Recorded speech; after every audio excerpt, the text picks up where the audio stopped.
എനിക്ക് ചോദിക്കാനുള്ളത് LDFിൻ്റെ വസീഫിനോടാണ്. കാരണം രാഹുൽ മാങ്കൂട്ടത്തിൽ എന്ന സ്ഥാനാർത്ഥി എപ്പോഴും വ്യാജൻ എന്ന് പറഞ്ഞ് കളിയാക്കാറുള്ള ഇവരോട്, ഇവരുടെ ചിഹ്നമില്ലാത്ത സ്ഥാനാർത്ഥി സരിൻ, തിരുവല്ലാമലക്കാരനായ ഒറ്റപ്പാലത്ത് വോട്ടറുള്ള സരിൻ എങ്ങനെയാണ് 2 മാസവും കൂടി താമസിക്കാതെ പാലക്കാട്ടിൽ എങ്ങനെയാണ് വോട്ട് ചേർത്തിയതെന്നും, അതുപോലെ തന്നെ ഭാര്യ, ഗൾഫിലുള്ള ഭാര്യ ഇവിടെ താമസിക്കാതെ 6 മാസം താമസിച്ചാൽ മാത്രമാണ് റെസിഡൻസ് സർട്ടിഫിക്കറ്റ് പഞ്ചായത്തിൽ നിന്ന് കിട്ടുകയുള്ളൂ, അല്ലെങ്കിൽ മുനിസിപ്പാലിറ്റിയിൽ നിന്ന് കിട്ടുകയുള്ളൂ. എങ്ങനെയാണ് ഈ സർട്ടിഫിക്കറ്റ് ഇല്ലാതെ കള്ളത്തരത്തിൽ വ്യാജമായി വോട്ട് ചേർത്ത് എന്നുള്ളത് ഒന്ന് പറയുന്നത്. സരിൻ എങ്ങനെ പാലക്കാട്ടെ വോട്ടറാവും? അല്ല, 3 മാസം മുമ്പാണ് അദ്ദേഹം ഇവിടെ വോട്ടറായത് എന്ന് ഇദ്ദേഹം തന്നെ പറയുന്നുണ്ട്. ആ സമയത്ത് ഞങ്ങളുടെ പ്രതിനിധിയല്ല എന്നുള്ളത് നിങ്ങൾക്കറിയാം. അദ്ദേഹം തന്നെ ഇന്ന് വളരെ കൃത്യമായി എവിടെ വേണമെങ്കിലും ഏത് പ്രസ് ക്ലബിന് മുമ്പിലും വന്നിട്ട് VD സതീശൻ എന്ന് പറയുന്ന നിങ്ങളുടെ പ്രതിപക്ഷ നേതാവിനോട് കൃത്യമായി വെല്ലുവിളിച്ച് പറഞ്ഞിട്ടുണ്ട്, ഏത് രേഖയും ഏത് സമയത്തും ഹാജരാക്കാൻ തയ്യാറാണ് എന്ന്. എന്നാൽ എതിരാളികളോട് പറഞ്ഞത്, നിങ്ങളുടെ വോട്ടുകളെ കുറിച്ച് പറഞ്ഞത്, വോട്ടുകളെ കുറിച്ച് പറഞ്ഞത് എന്താ? നിങ്ങൾ കൃത്രിമമായി ഇവിടെ വോട്ട് ചേർക്കാൻ ബോധപൂർവമായി ഇടപെട്ടു. മാധ്യമപ്രവർത്തകർ പോയി ചോദിച്ച സമയത്തും ഞങ്ങൾക്ക് 10 ദിവസം കൊണ്ട് ID കാർഡ് കിട്ടി, 20 ദിവസം കൊണ്ട് ID കാർഡ് കിട്ടി. അവിടെയാണ് പ്രശ്നം. ഈ ഐഡന്റിറ്റി കാർഡാണ് ഞങ്ങൾ പറഞ്ഞത് വ്യാജനാണ് എന്ന്. ആ ഐഡന്റിറ്റി കാർഡുകൾ പരിശോധിക്കണം എന്ന് തന്നെയാണ് ഞങ്ങൾ ഈ കേരളത്തോടും കേന്ദ്രത്തോടും. കാരണം ഇത് ദേശസുരക്ഷയുമായി ബന്ധപ്പെട്ട അതിഗുരുതരമായ ഒരു ആരോപണമാണ്. ഇവിടെ യൂത്ത് കോൺഗ്രസ് വസീഫല്ല സുഹൃത്തെ, വസീഫല്ല, ഷാനിബ്, സദ്ദാം ഹുസൈൻ,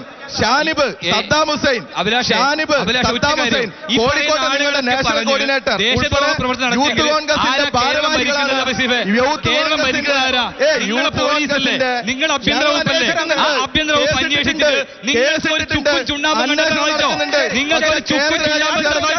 നിങ്ങൾക്ക് സാധിച്ചിട്ടില്ല. എന്തുകൊണ്ടാണ് സാധിക്കാത്തത്? അതായത് തെളിവില്ലാത്തതുകൊണ്ടാണ് നിങ്ങൾക്ക് ഒരാളെ കുഴപ്പമില്ല, ഉത്തരം പറയാൻ സമയം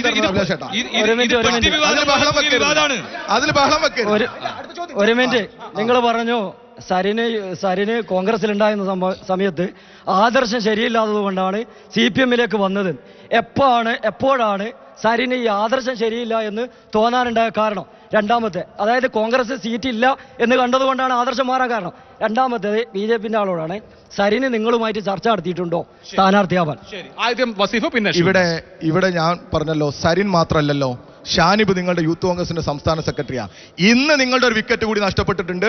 നിങ്ങളുടെ മഹിളാ കോൺഗ്രസിന്റെ ജില്ലാ സെക്രട്ടറി ഞങ്ങളോടൊപ്പം വന്നു. സീറ്റ് കൊടുത്തിട്ടല്ല, ഒരു PV അൻവറെ വിളിച്ചിട്ടില്ല.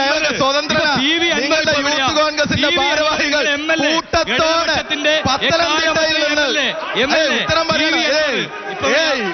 പറയുമ്പോ കൊഞ്ഞനം കാണിക്കല്ലേ, കാണിക്കല്ലേ. നിങ്ങൾക്ക് ഇഷ്ടപ്പെടാത്ത ഉത്തരവാണെങ്കിൽ ഇങ്ങനെ അസഹിഷ്ണുത കാണിക്കല്ലേ. നിങ്ങളിവിടെ ബഹളം വെച്ച് ചർച്ചയെ വൈതിരിച്ചു കൊണ്ടുപോകല്ലേ. ഉത്തരം എനിക്ക് പറയണം. എന്നോട് ചോദിച്ചാൽ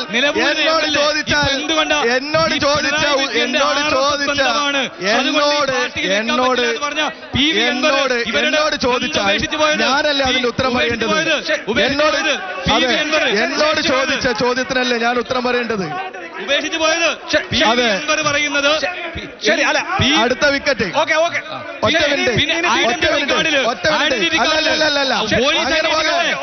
പോലീസ് അന്വേഷിക്കൂ. ഞങ്ങൾ മാത്രല്ല, റിജിൽ മാക്കുറ്റിക്ക് തന്നെ നെഞ്ചത്ത് കൈവച്ച് പറയാൻ പറ്റുമോ കഴിഞ്ഞ യൂത്ത് കോൺഗ്രസ് തെരഞ്ഞെടുപ്പിൽ കൃത്രിമത്വം നടന്നിട്ടില്ല? പറയാൻ പറ്റില്ല. ഞങ്ങളുടെ